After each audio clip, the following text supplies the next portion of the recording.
그래서 이제 스페인 여행에서 꼭 봐야 하는 건물들을 제가 또 3가지 키워드로 준비했습니다. 자, 첫 번째는 바로 이슬람과 카톨릭 건물들입니다. 이슬람 카톨릭 합쳐서 거의 1400년의 시간 동안 서로 공존을 했어요. 그래서 이 두 개를 제가 합쳐서 하나의 키워드로 좀 잡아봤고요. 왜 이 두 개를 따로 떼어서 설명할 수 없냐라고 하면, 이제 첫 번째로 그라나다에 있는 이제 아람브라 궁전이죠. 요 이제 아람브라 궁전은 사실 이제 대부분이 나사리 양식이라고 해서 이슬람 양식으로 지어졌는데, 나중에 이제 스페인이 카톨릭 국가로 통일이 되면서 그때부터는 여기에 카톨릭을 상징하는 여러 가지 건축물들이 또 들어서게 됩니다. 사실 이 아람브라 궁전을 100% 이슬람 양식이다라고 할 수가 없어요. 이제 두 개가 섞여 있다라고 설명을 할 수밖에 없는 거고, 이거는 뭐야, 성당인데 이게 또 뭐가 상관이 있어 라고 하실 수가 있지만, 이 성당이 원래 있던 자리가 뭐냐, 원래 이슬람 사원이 있던 자리예요. 그래서 여기 세비야 대성당 옆에 히랄다 탑이라고, 히랄다 탑. 근데 이 히랄다 탑이 원래는 이제 미나렛이라고 해서 이슬람에서 이제 예배 드릴 때 예배 시간을 올라가서 이제 막 와 소리치면서 알리는 그런 용도의 탑이 있거든요. 이슬람에는 그 미나렛이란 탑을 재활용해서 만든 탑이에요. 이제 그러다 보니까 여기 역시도 사실은 두 가지 양식이 여전히 좀 섞여 있다라고 할 수가 있는 거고요. 그게 이렇게 두 가지 양식이 거의 1400년이라는 시간 동안 계속 공존을 하다 보니까 결국에는 이 두 개가 합쳐지면서 무데하르 양식이라는 새로운 또 건축 양식이 탄생을 합니다. 그래서 세비야 가시면 세비야 알카사르라는 곳이 있어요. 여기도 반드시 세비야 가면 가야 되는 장소라고 추천드리는 곳인데요. 이 세비야 알카사르가 이 전형적인 그 무데하르 양식으로 만들었다라고 볼 수가 있습니다.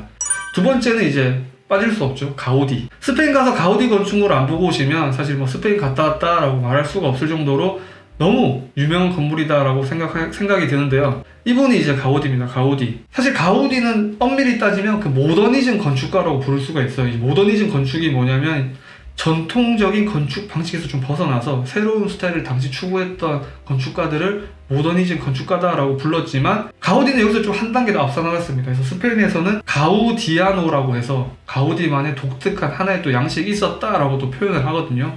이 가우디에 가장 많은 건축물이 남아있는 게 바로 바르셀로나죠. 바르셀로나. 그래서 바르셀로나 가면 가우디 건축물 많이 만나보실 수가 있는데요. 총 3가지 주제로 크게 나눠서 보시면 될 것 같습니다. 그래서 첫 번째는 자연입니다. 자연. 지중해를 모티브로 많이 했다고 보시면 돼요. 왜냐, 바르셀로나가 지중해잖아요. 그래서 가우디는 늘 자기가 가까운 곳에서 이제 생활하면서 자주 볼 수 있었던 것에 대해서 영감을 많이 얻었다라고 보시면 될 것 같고요. 여기 왼쪽 건물은 이제 까사 바띠오라는 건물인데요. 이 외곽이 이게 전부 타일로 되어 있습니다. 타일. 그래서 이게 지금 뭐 사진은 좀 약간 밤에 찍어서 그렇지만 실제 낮에 가서 햇살 좋은 날 보시게 되면 햇살에 비쳐서 이 타일들이 반짝반짝 빛이 나요. 마치 지중해 잔잔거리는 물결이 햇빛 비쳤을 때 반짝이는 약간 그런 느낌을 좀 많이 나타냈고요. 이 오른쪽에 있는 건물 같은 경우는 이제 까사 밀라라는 건물인데요. 이 건물도 실제 가서 보시면 건물이 이렇게 곡선이 되어 있거든요. 이 곡선도 뭔가 지중해의 물결을 표현했다라고 보시면 되겠습니다. 그래서 이런 자연을 좀 건축에 많이 담았다. 두 번째 특징은 곡선입니다. 곡선. 가우디는 이제 이런 말을 했죠. 직선은 인간의 선이고 이 곡선이야말로 신이 만든 선이다라고 말했습니다. 그래서 가우디는 건물을 만들 때 최대한 이 곡선을 많이 했어요. 자연적인 걸 많이 활용했다라고 할 수가 있는 거죠. 그래서 이 사진 같은 경우는 어디냐면 여기는 이제 구엘 공원이라는 곳입니다. 구엘 공원. 한때는 전 세계에서 가장 길었다라고 알려진 벤치가 있어요. 가서 보시면 좀 엄청나게 길어요. 근데 이 의자가 전부 다 곡선으로 되어 있습니다. 세 번째로 봐야 되는 특징이 바로 종교죠. 종교. 가우디는 얼마나 신앙심이 대단했냐면 자기가 만드는 모든 건물마다 다 종교를 상징하는 상징물들을 다 집어놨어요.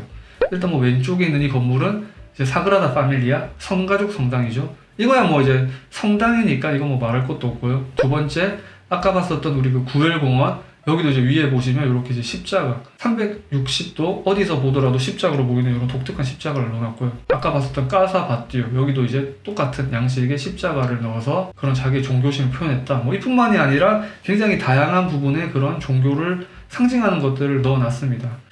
그리고 이제 세 번째로 봐야 될 거는 현대 건축이죠. 현대 건축. 이제 스페인이 워낙 역사가 깊다 보니까 뭔가 오래된 건물만 있지 않을까라고 이제 생각하시는 분들이 많으시지만, 스페인은 사실 현대 건축으로도 세계적으로 유명한 나라예요.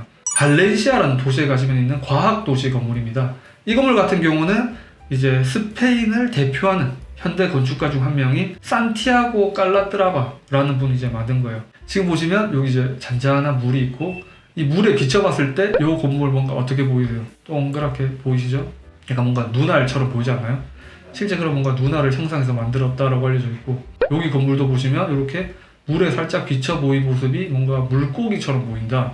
실제 물고기를 형상해서 만들었다. 그래서 뭔가 이런 건물들이 가시면 굉장히 많습니다. 그리고 이제 두 번째로 좀 보여드리고 싶은 곳은 스페인 북부에 있는 빌바오라는 도시가 있어요.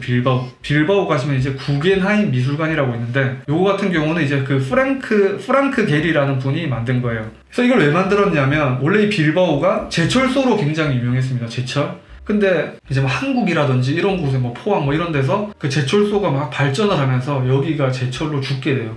그래서 한때 제철로 돈을 엄청나게 많이 벌던 곳이 좀 도시가 거의 망하게 되죠. 그때 우리 도시를 새롭게 부활시키자라고 해서 약간 관광 도시 비슷하게 만들면서 제철소로 유명했었으니까 철을 주제로 한, 스테인리스를 주제로 한 이런 멋진 건물을 또 만들게 되었습니다. 그래서 뭐 이 건물을 기점으로 빌바오는 다시 굉장히 또 활력을 찾게 되면서 지금은 스페인에서도 뭐 가장 잘 사는 도시 중 한 곳이 이제 빌바오죠. 이 건물도 굉장히 멋있죠. 뭔가 두 개가 느낌이 좀 비슷한데 같은 건축가가 만들었어요. 이것도 이제 프랑크 게리가 만든 거고, 이거 같은 경우는 이제 와인 생산지로 유명한 리오하라는 곳에 가시면 마르케스 데 리스칼이라는 유명한 와이너리가 있습니다. 그 와이너리의 호텔 건물이에요. 가시면 실제 여기서 머물 수가 있어요. 독특한 게 오른쪽 여기 보시면 약간 분홍 색깔 느낌 나죠? 와이너리니까 와인 빛깔을 이렇게 좀 분홍색으로 나타냈고, 그리고 이제 이 건물 같은 경우는 바르셀로나 가시면 몬주익이라고 써요. 몬주익. 그 몬주익 초입에 있는 건물인데, 바르셀로나 파빌리온이라고 해서, 이건 누가 만들었냐면 현대 건축의 거장이 두 명이 있어요. 누구냐? 첫 번째 르꼬르비지에, 두 번째 미스 반데로에라는 분이 있습니다. 이 미스 반데로에라는 사람이 예전에 그 스페인에서 열렸던 박람회 때 이 건물을 만들었었거든요. 근데 이 건물이 당시는 엄청나게 혁신적이었어요. 왜냐하면 이게 1929년도에 만든 건물인데, 그 당시만 해도 이런 집은 상상을 할 수가 없었습니다. 뭔가 철과 그냥 판 이런 것만을 이용해서 굉장히 심플하게 만드는 이런 집을 그때 당시에는 아무도 상상할 수가 없었다. 근데 이제 이런 게 나오면서 당시 엄청나게 많은 사람들에게 많은 영감을 줬고, 이게 이제 현대 건축의 시초가 됐다라고 볼 수가 있는 거죠.